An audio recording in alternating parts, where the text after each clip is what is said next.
LG Pop GD510 Disassembly, Screen Replacement and Repair. Remove your back cover, battery, SIM and memory card. 6 screws need to be removed, circled below. The two in the middle are shorter than the screws in the top and bottom. Remember this when you put the phone back together.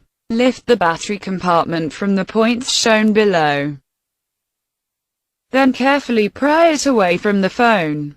With the battery compartment removed, your phone should look like below. A ribbon connector, circled, needs to be disconnected.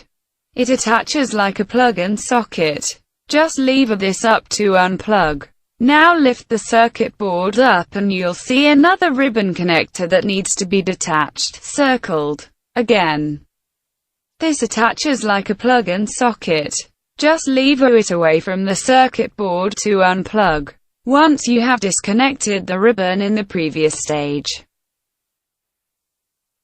you can lift the circuit board away from the phone, as shown below. Next, remove the screw, circled top right.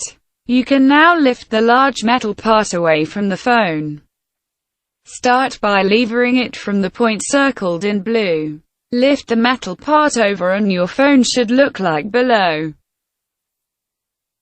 Note that the part is still connected to the main body of the phone by the speaker, circled. Carefully lever the speaker out with your screwdriver.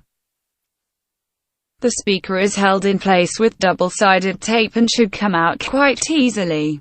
Be careful not to damage the wires connected to the speaker. Your phone should now look like below.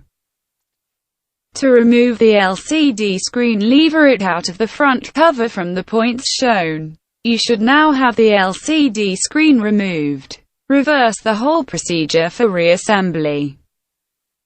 If you've found this disassembly guide useful, please support formimobile.co.uk and order the tools and parts you need from our site. We ship worldwide.